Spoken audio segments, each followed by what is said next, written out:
This is not a hobby, this is our lives. Welcome back to Fog Football. The Rangers fans reacted with that banner during the game. There was also a few other banners from the Union Bears, which we'll get into, but absolutely, man. The 49ers have treated this so far like a walk in the park. Wee hobby. Oh, I'll do this in my spare time. No, there's 50,000 people in that stadium where it's their lives. There's a lot of people watching at home where it's their lives. There's people across the planet that were sleeping or maybe working that it's their lives. And the 49ers need to wake up and smell the coffee here, because that result against Roma tonight ain't the problem. It's the performance that's the problem. It was too easy for Roma. It was embarrassing. You know, ashamed of that the night watching that. Honestly, see, from a neutral perspective, you can always hang your hat on Rangers, like, coefficient cup champions. Yeah, it'll be a while before they get their hands back on that trophy, that's for sure. Really, really bad for the Rangers tonight. I mean, 2-0 doesn't really tell the full story. I mean, 2-0 can be, oh, we were unlucky, or we were this or that. They weren't, they were just shite. It's a tough game to watch, because you want the Scottish team to win, but the Scottish team's got no fucking chance. Yeah, and that's the worst. You said it at half time, right? If this was a Rangers team in the past couple of years, 2-0 down, you can maybe change things and get back into it. You get a goal. Rangers were never getting a goal in this game. It wasn't going to happen. Now, moving on to the Union Bears, some of their banners, right. Now, Union Bears, they love their banners, and considering the fact that we are one more like UEFA sanction away from having a full stand closure, I don't think it was the smartest thing to do. But essentially it was a banner on the new digital IDs and the fact that Britain is a police state, something along those lines. Can't remember, I've seen it earlier. But it's like, we've all got our opinions on that. But see, at the football, do you think we should separate the two of them? Especially when you're one more away for a fucking ban. I would say so, yes. Yeah, I totally agree, right? See that digital ID? Most people are going to agree it's a load of shite. But there's bigger fish to fry. See Rangers. We're fucking shite. See, if we were dominating and we had done everything that needed to be done, then maybe bring some of the real life issues into it. The banner should have been directed towards Patrick Stewart and Kevin Thelwell, but you would have probably disagreed with that, to be honest. But, I mean, at least that's keeping it Rangers. See this whole digital ID thing, man? All it did, and all it's done by the looks of it, is run the risk of a sanction for UEFA, so thought we'd address that. But anyway, time to dive into it. Moving on. Time's up. Are they real? I can't tell it's AI anymore. Patrick Stewart and Kevin Thelwell have got fucking crosshairs on them. Duck. Duck, goose. Good night. Sack Stewart and Thelwell. Make Rangers great again. The 49ers. I've seen about 20 different banners tonight. I wonder, is that one legit? It looks legit. But the other one I said earlier was it's not a hobby. 7 defeats in a row in Europe. Worst record in our history. Scoring only 3 goals and conceding 19. Well, yo, that is the concerning thing, right? So, that's in Champions League qualifying and then into games in the Europa League.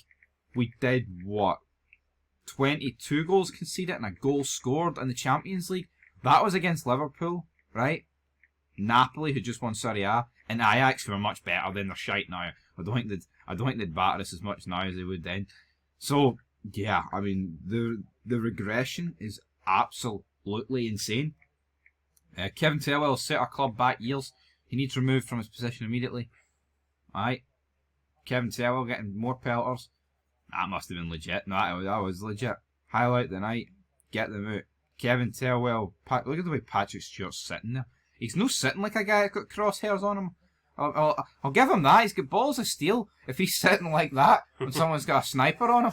No nerves. No nerves. No signings either. No points. Roll ball. There was some really nice bits of play tonight. We actually did pretty well against a top-class side. We were always losing that game, let's be honest, but we created more than I thought we would. Domestic's all that matters now. On to Sunday, Danny Rowe. I think that's fucking embarrassing for your roll ball there. Oh, we did pretty well against a top-class side. Roma were playing in reverse because we crashed the car. I mean, if Celtic were a Honda Civic a couple of weeks ago, what was this? I mean, honestly, I wouldn't describe this as a push bike. I think that's doing a disservice to push bikes. We were walking with no legs. So work out. Run about with no legs. I'm just no buying this. We did well tonight. Roma, went 2-0 up and realised this team is pish. So we're not even going to put.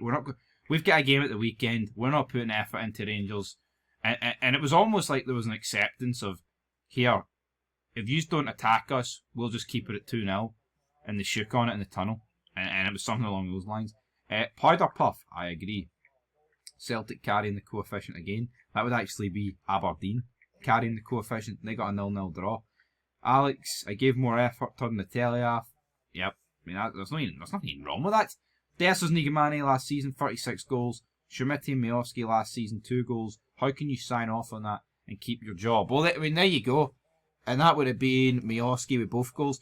I mean, see Miovski on paper. I thought it was a brilliant signing. I'm not going to sit here and change my tune. I thought signing Miovski was good business, regardless of his goals for Girona. I think he got like 4 goals in 31 appearances. 2 were in the cup or something. But the Schmidt deal's the problem for me, because I don't think anybody would be having a go at Miovski signing in terms of blaming Kevin Thelwell or Stewart. Would you agree with that? I thought it was smart business. Yeah. No, listen, I mean, it could be. I mean, I have defended him a little bit, saying it would be harsh but I mean, it is gross negligence, isn't it? At the end of the day, giving up £8 million to bring him in, and then allowing, your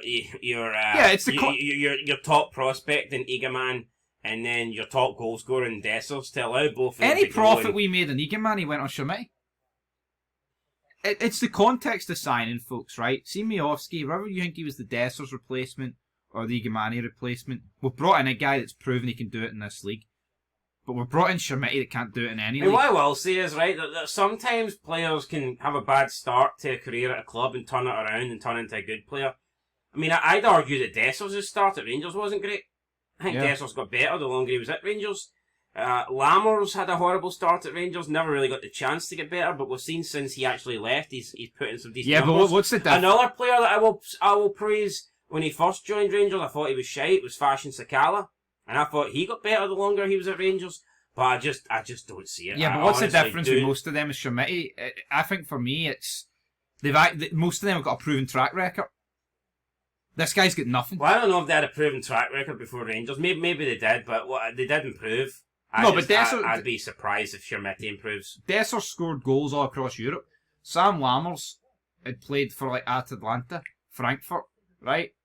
Some good seasons in the Eredivisie. Can't really remember what Sakala did, right, to be honest on that. But he was signed on a free, so that doesn't bother me.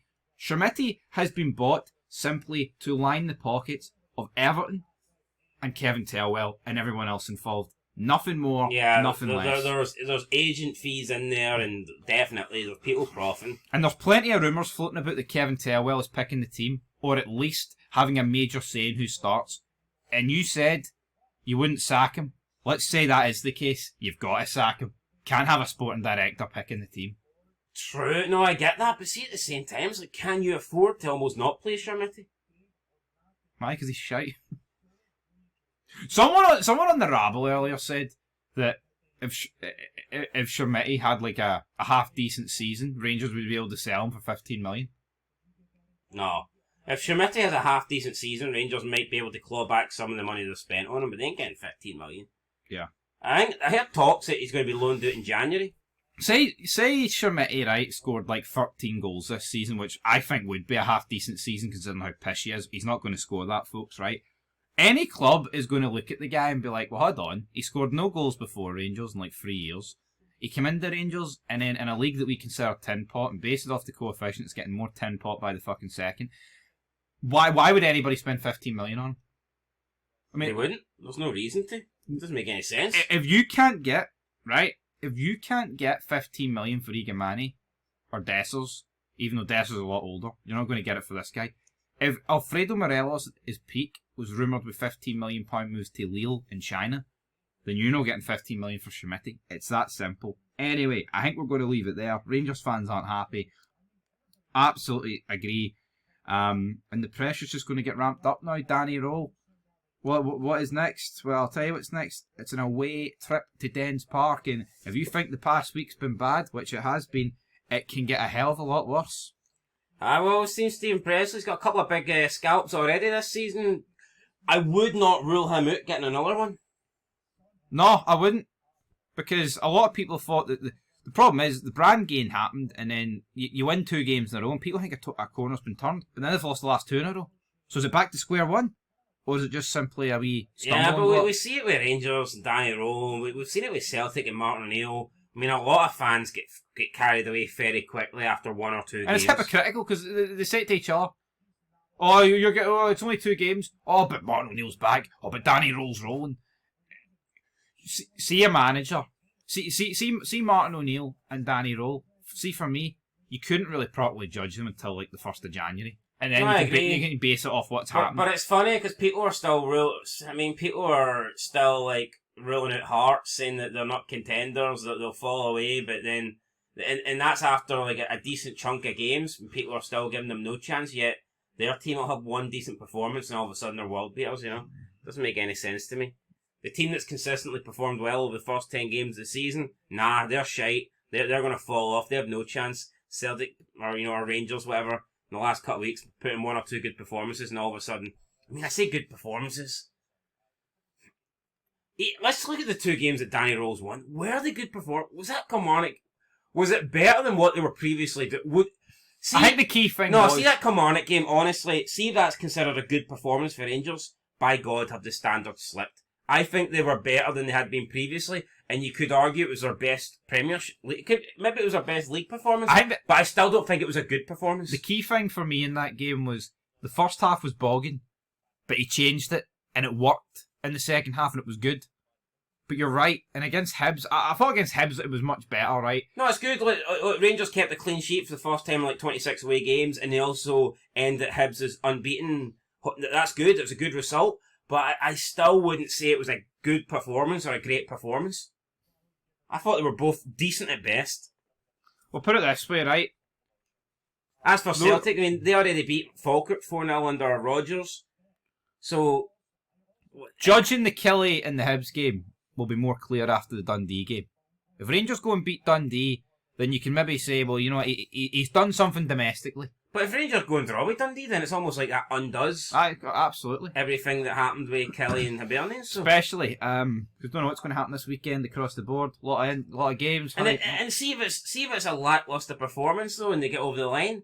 I don't think that really proves anything. I think it just papers over the cracks, and it buys them a bit more time. Also, another key thing is if Rangers draw against Dundee and Hearts beat Dundee United, you're looking at a gap of like 16, 17 points. And at what point do you go, Rangers can't catch Hearts?